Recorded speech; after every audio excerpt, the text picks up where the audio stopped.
Hi, welcome back to Storytime with Dave Booker. Appreciate you returning. And today we're going to continue on with Sheriff in a Small Town. We're up to page 77, so we're moving through this pretty quick. And in this chapter, Rocky is finally a new deputy. So we're going to, that's the name of the chapter too. Okay, a new deputy. Rocky passed his test and left for a few weeks of training. Now he was back and was learning from Sheriff Morgan how to see things as a deputy instead of a reporter. Rocky found them not really that dissimilar. Since the pay for being a full-time deputy was better than the pay as a small-town newspaper reporter, Rocky had given notice was now ensconced at the sheriff's office. On his first official day, he had gone around town in uniform and trying to see things differently. Morgan had said that he should be on the lookout for anything out of the ordinary, people acting differently or lights on or out when they were normally the opposite. As he walked around, people congratulated him on becoming deputy and wished him well. Rocky knew most of the town, having been brought up there until he had been drafted. He bore in mind the reminder Morgan had given him. People will respect the badge you wear, but it's more important that they respect the man wearing it. The day was quiet, and other than a few traffic violations, he didn't have any problems. A few kids skateboarding in the street, a man passing through that was bothering people for handouts to get a meal. He escorted him to the diner, bought him dinner, then escorted him out of town. In the office, Morgan had him fill out the day's paperwork and then told him to get to the house as Agness had dinner ready for them. "Son, I'll be along in a little bit." He looked up from the paperwork he had been checking and laughed. "You know, you might as well just move in, seeing as he spent so much time over at our place." He was chuckling as he said it, but Rocky got the feeling he may have meant it. He had already given Agness an engagement ring, and maybe it was time to seal the deal. Arriving home, he called out to Agness as he entered. Surprised at not getting an answer, he went a long way into the kitchen, taking in the dining room, which they rarely used, and passing the small TV room, which Morgan used to catch up on the news. In the kitchen, the delicious smell of roast pork, sweet potatoes, and fresh-cut green beans awoke a ravenous hunger in him. He set the table for three, as Morgan would probably be along soon. As he pulled the plates out of the cupboard, he chanced to see Agness out of the window. The fact that she was lying face down in the grass alarmed him, and he dashed out the door. The slap of the screen door startled her, and she jumped to her feet. Rocky rushed to her and was checking her over. "Are you okay? I saw you lying there and figured you were hurt." The sincere worry in his eyes pleased her. It's always nice to see how much someone cares for you, even when they say they do almost constantly. "I'm fine. Let me show you what I was doing." Hold on, I need a drink already.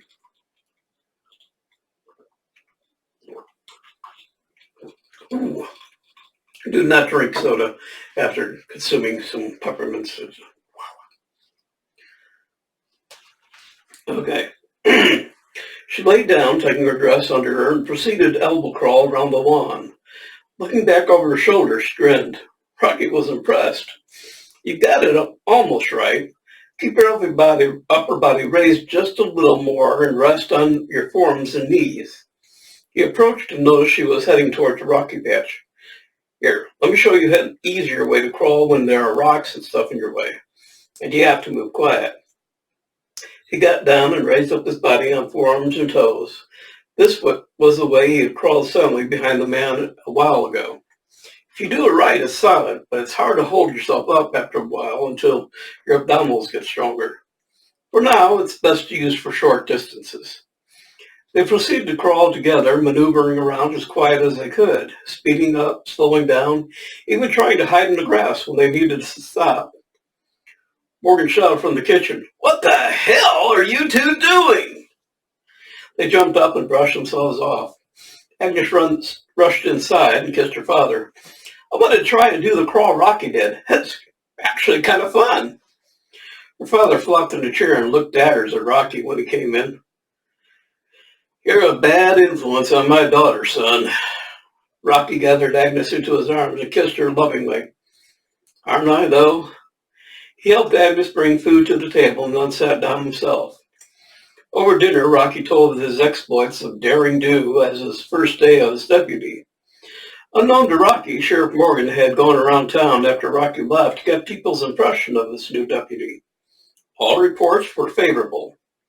Rocky hadn't let the badge go to his head, and everyone who knew him said he was pretty much the same as he always was. It was a good start. As an aide, Agness was again pressing for details about Rocky's time in the military. Rocky was evasive in his answers to the point Agness finally gave up. Ever since he'd returned, Rocky never wanted to talk about his army time. Well, perhaps he'd seen too much or done too much to want to. Agness decided to give it up at last. If he ever did want to discuss it, it would mean a whole new level of intimacy in their relationship. Agness finished her meal and looked seriously at Rocky and Morgan. "The 5th of next month," she said cryptically. Rocky and Morgan looked up. "5th of next month what?" She reached over and took Rocky's hand. "Well, that's when we're getting married." Had Rocky taken a drink as he intended, it is probable that it would have spewed across the table. She looked at Rocky sternly. "Well, it's no good waiting for you to set a date. Now all we have to do is work out some little details." Morgan cleared the table and let them talk about the wedding. After a while, he walked upstairs to his bedroom and opened a wooden trunk at the foot of his bed. He pulled out a large box and brought it downstairs, placing it in front of Agness. "Honey, it'd please your mom no end if you wore her wedding dress." Agness pulled out a dress in white satin and lace with an embroidered veil. She went into the TV room and slipped it on. Morgan tapped Rocky on the shoulder as he was intently focused on the doorway, waiting to see his future bride. "Rocky, you head outside for a bit. It's bad luck to see the bride in the dress before the wedding." When Rocky returned, Morgan had tears running down his face and Agness was in his lap hugging him. "Just like your mom. About the same age, too." She folded the dress and put it away in the box. "I'll wear it, but it won't be a big wedding, Dad. Just a few of our friends, and I'll make a little something we can have after." Rocky offered to have it catered by the diner so she wouldn't have too much to worry about, besides feeding a small crowd. Living in a small town means everyone knows what's going on with everyone else. Word soon got around about Agness and Rocky's wedding, and when it was going to be. They knew the wedding would be held in the Methodist chapel, and Agness was to have 2 bridesmaids, Makayla and Catherine. Rocky would pair off with Joe and Talbot. The reception was being taken out of their hands, though, and became potluck in the town park. To Agnes's consternation, the whole town seemed to be involved. Her father wasn't surprised at all. "Honey, what'd you expect? You're kind of the heart of the town around here, just like your mom was. You take soup out to whoever is sick. You teach at the Sunday schools, sing in the choir, help out everyone who needs it.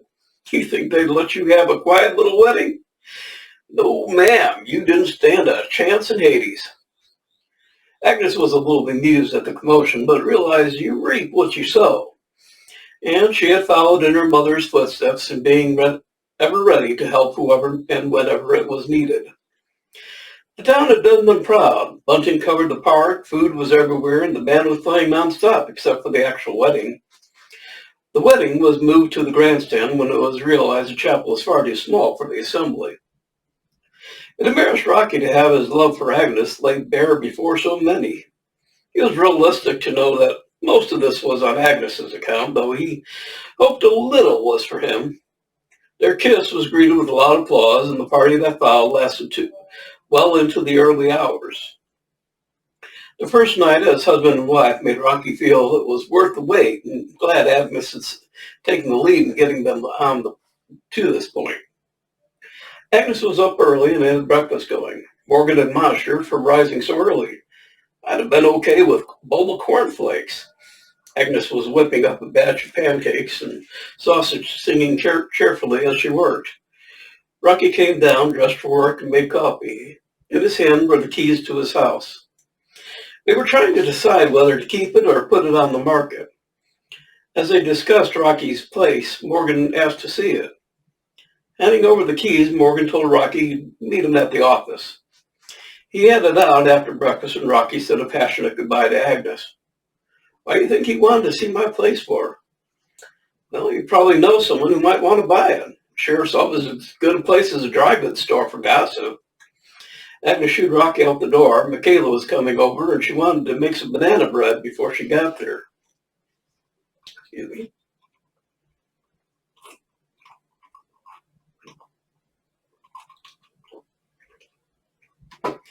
Makayla arrived, and Agness saw she was looking less cheerful than usual.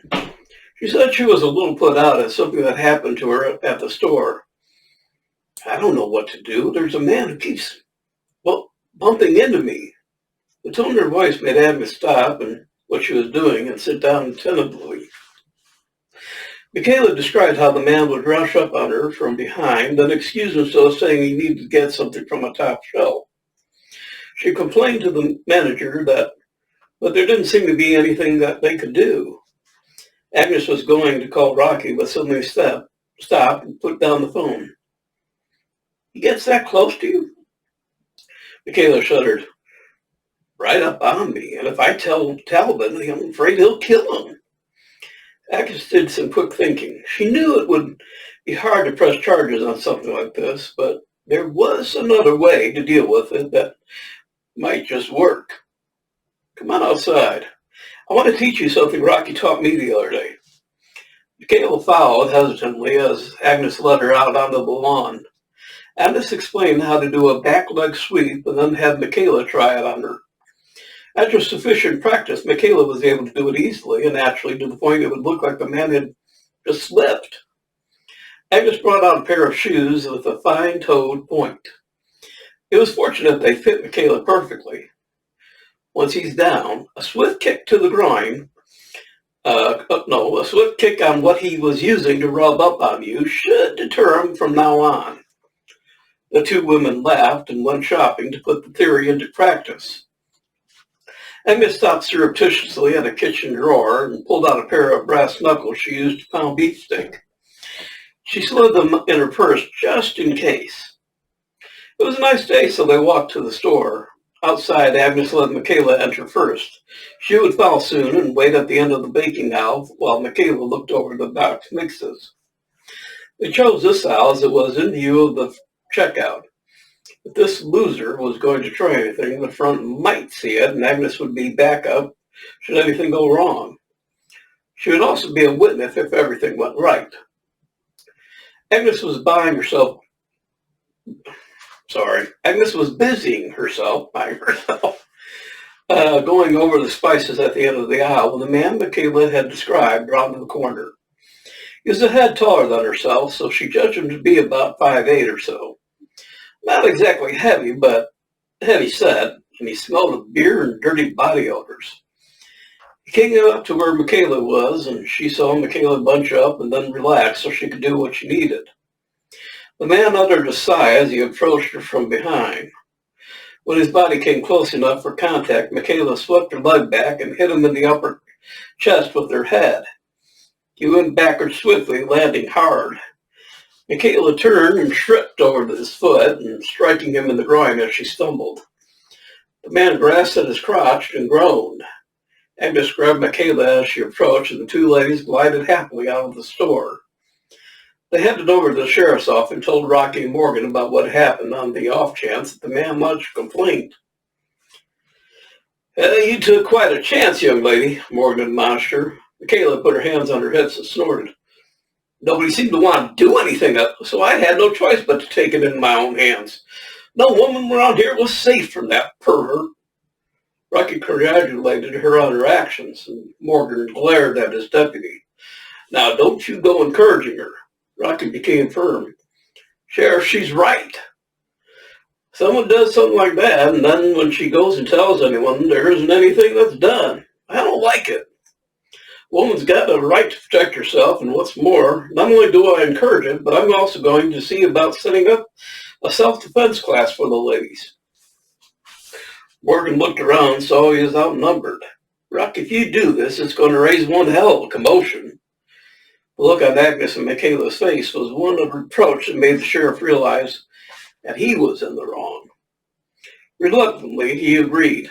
Look, there aren't any laws on this, and Rocky might just have the right approach, but I don't want to have this turn into an assault charge against the lady who was defending herself. Makayla stood in front of the sheriff's desk. That is where it becomes your call. I doubt anyone here is going to go out and start thrashing people around, but by God, we will defend ourselves. Morgan and Rocky worked out some equipment for what he had in mind, mostly pads, gloves, and a few mats. Call through to the YMCA for a room was denied, as there wasn't accommodations for women. Morgan called Pastor Martin, and the basement was open up for storage and classes. Word was spread through church notices, and a write-up appeared in the Sentinel. Woolworths ran out of leotards as interest grew. The first class was held 2 weeks later. 20 females sat on the mats on the floor. Strollers and a few carriers were at the back. Rocky and Agness introduced themselves. Rocky was fiddling with his full-length pad as he spoke. Welcome to Self-Defense 101. First thing, the rules.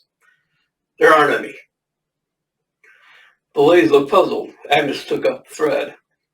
This is a class on fight and flight. Do whatever it takes to put your opponent down, then beat feet for home and call for the sheriff or his deputy. While she was talking, Rocky was getting his pad and gloves ready. Agness continued as she donned her gloves. You are going to use everything. Fists, knees, elbows, feet. I'll demonstrate, then pair off and give it 2 minutes of absolute violence. Rickard braced himself. Agness let fly in a flurry of punches, kicks, knees, and gouges, and after 2 minutes, Rocky was shaken. He'd never seen Agness so fierce. If all the other ladies matched her, he pitied any man who tried to assault one. The women were hesitant at first and seemed unable to work up to anything close to the demonstration. Rocky had them sit, then went over strategic locations to strike: the throat, kidney punches, nose, slaps to the ear, and of course the knee to the groin. For the next 10 minutes, they practiced strategic strikes and then their attempt at 2 minutes of violence. As he understood more, they became more aggressive. A slight lady approached Rocky and asked to be his opponent. She was about 4'2" and couldn't have weighed 100 pounds, and she was soaking wet in a winter coat. Rocky braced himself as well, as he wasn't going to assume and underestimate her. She wanted to use him as an opponent. She was going to go full bore. And full bore was right. He was backed into the wall and kept himself off by bracing a leg behind him. She not only punched and kicked, but threw herself at the pad and with everything she had. The other women watched and went at it with everything they had. An hour later, class broke, and Agness announced when the next session would be. What started as a class on fighting transitioned into a social club as the women left together, laughing and chatting. Rocky and Agness wiped down the equipment and stored it all with the help of Pastor Martin, who had come to watch. Seated in his office, he poured out coffee. You two may have started something a lot of people won't like. You know that, don't you? Women able to protect themselves? Unheard of. They all laughed, but they knew he was right. In a town like this, everyone had their place, and here they were rocking the boat. The problem was, times were changing, and the town had to meet those changes too. Agness and Makayla could take on the next class. Talbot had approached Rocky on Makayla's insistence and would teach class with her as well. Once Talbot had learned what had happened, he was all for it. Sheriff Morgan's expectation that it would take about a day for his office to be flooded with calls was slightly off. It took 1 hour. And it wasn't calls, it was a crowd. The gist of the complaints seemed to center on the fact that men weren't asked. The crowd was full of angry husbands, fathers, brothers, and boyfriends. Morgan rose from behind the desk and walked to the front and sat on the edge. Folks, I don't see what's got you all riled up. My daughter was one of the ones attending. It's a good thing, as I see it. We can't be there all the time, and a friend of hers was assaulted at the dry goods. I'm thankful they were able to protect themselves, and the folks there didn't do squat about it. He let them talk to a standstill, then went on quietly, but with emphasis. Folks, we're getting people in town from the city. City ways are a lot different than ours. Till they learn the ins and outs of this town, we have to keep on guard. A few years ago, I'm sure you'd have been asked. Maybe a lot of you would have said, okay, go ahead. Some of you would have said that it's your job to protect them. Well, times are changing. I don't like it any more than you, but we better change with them. We have to look out for each other now, more than ever. The grumbles continued, but the amount of men grumbling was reduced to the diehards who didn't ever want things to change. He reluctantly faced the fact that he was one of them. He was, however, realistic enough to know times would change whether he wanted them to or not. As the men filed out, he wondered how many more meetings he'd be having. Rocky was a good deputy, one of the best he'd had. But he was the go-ahead type who made change happen. He went with the squad car to pick up a few things from the house to transfer to the small home Rocky had lived in. It was much smaller than his, but with a decent yard and well away from things. He could sit in the backyard and relax in peace and quiet. One of the best parts was the small creek flowing through the property. He made sure to bring his poles and kit. Agness was walking around the house her father had signed over to them after the wedding. Rocky would be home soon from doing his round in town. Since her father was no longer living at home, she had switched to the current fashion of capris and a top instead of a dress. She was comfortable and easier to do her work in. She had only continued to wear dresses to please her father. I can still be a lady in pants just as well as a dress, she thought. She had even asked Rocky's permission, which had made him burst out laughing. She knew she didn't need to ask, but old habits die hard. Excuse me.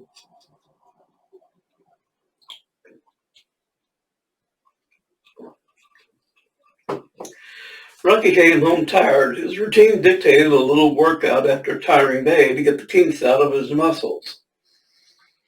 Changing into sweats, he wrapped Agness in his arms before heading outside. She was at the sink washing potatoes, and as she watched, the water ran, but the potatoes remained dirty.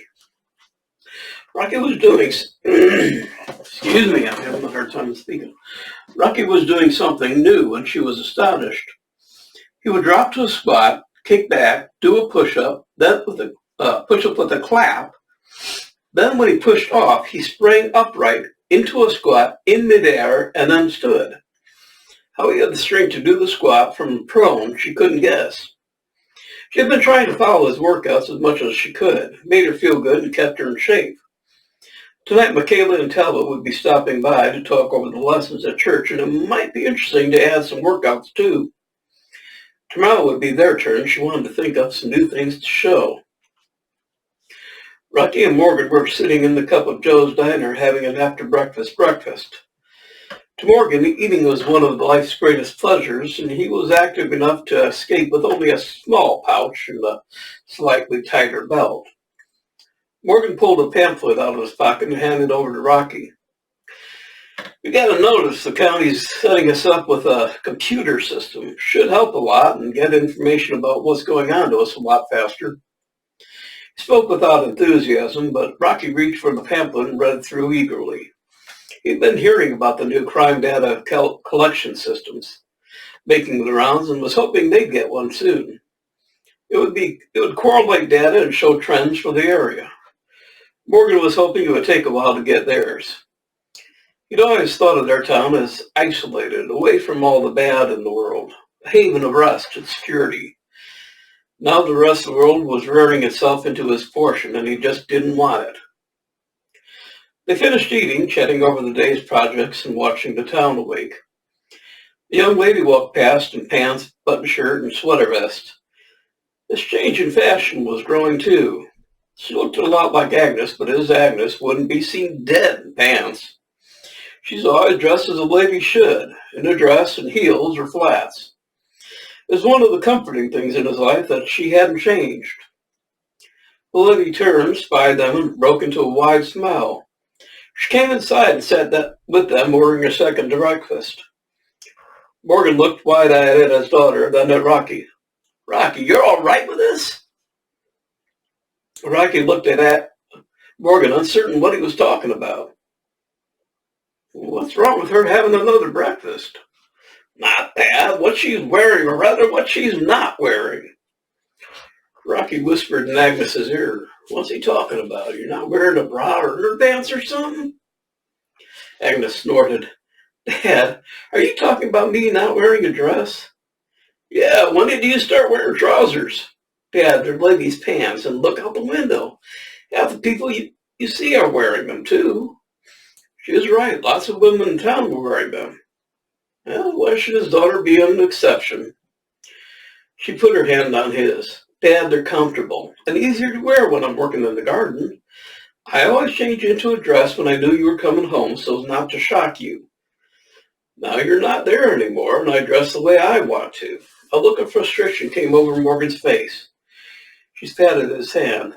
Dad, I'll always be your girl, but I'm also Rocky's wife, and he loves me the way I am. I've always been a bit of a tomboy, a fact you've known, but ignored. Her food came, and she ate quickly. She'd had a busy morning and hadn't had time for her own breakfast until now. Rocky saw she was finishing, and when her check came, he picked it up, and the approving grunt from Morgan made Agnes smile. Morgan asked her if he could drop her off anywhere. Well, if you're going past Woolworth, you could drop me off. I don't have to get much, so don't wait for me. As they all were getting into the squad car, Morgan saw that Rocky held the door open for Agnes. Well, some things change and some don't. He was pleased with the way Rocky treated her like a lady, even in pants. At the station, Sheriff Morgan went over the calls they had received, hung up a few posters they had been faxed over, and checked in over the radio that they were active. Nothing was reported as being of interest in their jurisdiction. Rocky swept and tidied the station cells and cells, and then after ensuring his uniform was squared away, he took his walk around town. It was when he was approaching Joe's auto repair that he noticed something was, different.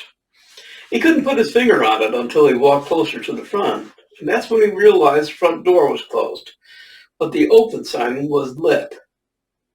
Joe had a mania for fresh air and he always kept the door open, even when the bay doors were open too. Today was warm enough; it should have been open. Should have been wide open. Rocky decided that something was indeed wrong and made his way to the door behind the racks.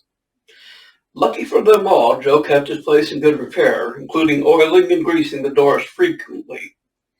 It opened without a sound. From his vantage point behind a Buick, he saw a man with a gun by the window. On the back side of the counter, another was crouched opening the safe. Joe took the week's takings to the bank on Fridays. The week had been a busy one. With 2 mechanics on duty, the work was doubled, and business was thriving. Someone must have noticed. Rocky picked up the long spanner and eased his way around the walls. He caught Talbot's eye and motioned for him to switch places with Joe. The man behind the counter had almost gotten the safe open. Rocky lunged in, swinging the spanner upward, knocking the gun hand up and away from Joe and Talbot. Talbot pushed off with a foot and went flying into the guy at the safe. Joe recovered his shock and looking between the two, figured Rocky was temporarily the one in need of assistance. There was no room for 2 people behind the counter, and Talbot had flung the man's gun out and away. Joe put the man in a headlock while Rocky cuffed him. Talbot's man was almost unconscious, and Rocky and Joe had to haul him back to keep him from pummeling the guy to a pulp. Talbot felt about the place as if it was his too, and he didn't like anyone trying to steal what they had worked so hard for. Rocky called Morgan for pickup. Later, after the men had been transferred to the custody of the State Patrol, Morgan congratulated Rocky on being in tune with things around town enough to know something out of the way. You did good there. Recognizing his door closed meant something. One thing, though, you often go out without a radio, and that's not good. Keep a brick on you at all times so you can call for backup. I know you're capable of handling things, but don't forget it isn't in the procedure to work alone like that, and you aren't Superman. You call for backup. Rocky accepted both the commendation and reprimand. He knew the sheriff was right. You don't put civilians in danger by enlisting their help. In a situation like that, he should have called Morgan in. It's a long chapter.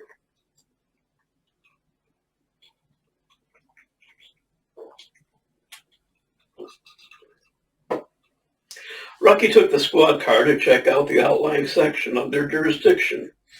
It had been a quiet morning, and a drive around would keep him occupied and out of the sheriff's hair.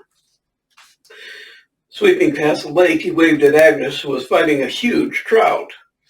He parked and walked to her, hearing her soft curses and grunts getting louder. Approaching cautiously, he laid a hand on her rod to assist and received a slight kick in the shins for his interference.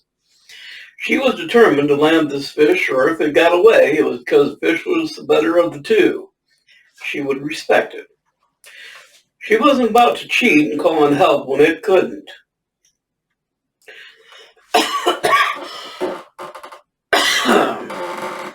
Oh, goodness. Sorry, I apologize for that.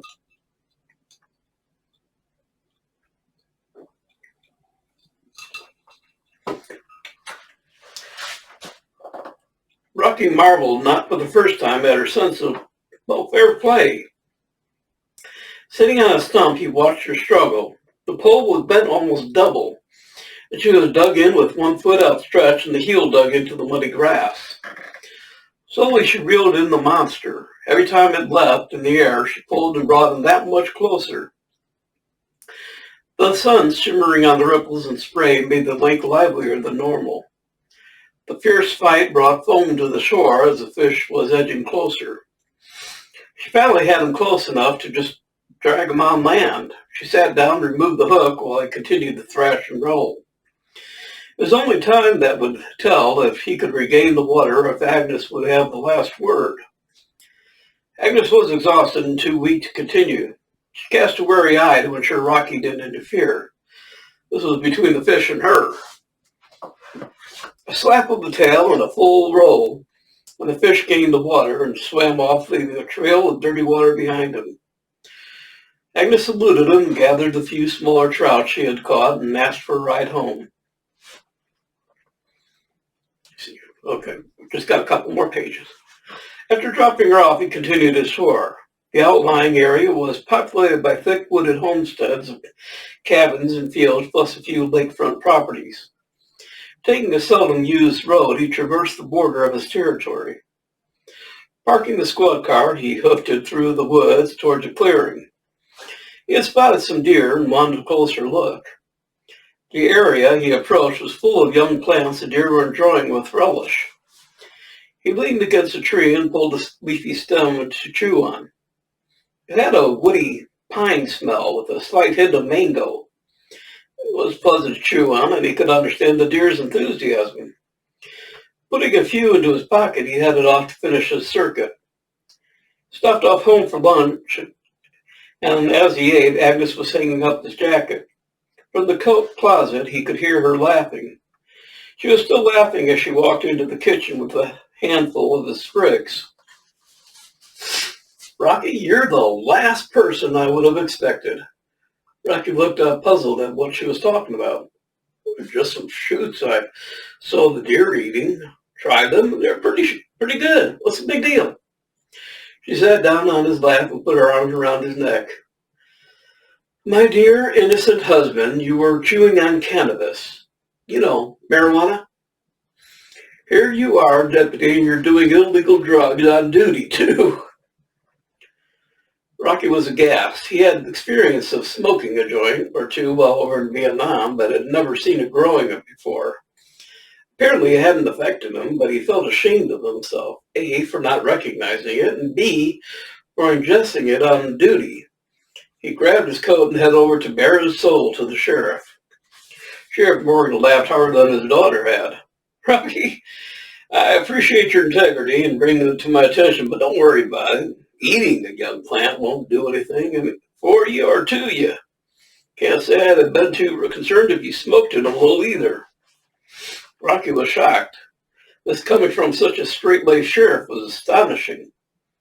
Morgan laughed again, and the shock in Rocky's face. Son, hell, I know it's illegal, but it doesn't hurt anything. Heck, even President Kennedy said it wasn't a problem. It doesn't make people violent. And for some of those who have returned from Vietnam, it helps them cope. He says that's what Pastor Martin thinks. So we aren't going to do anything about the fact that there's a field of it growing down by the lake.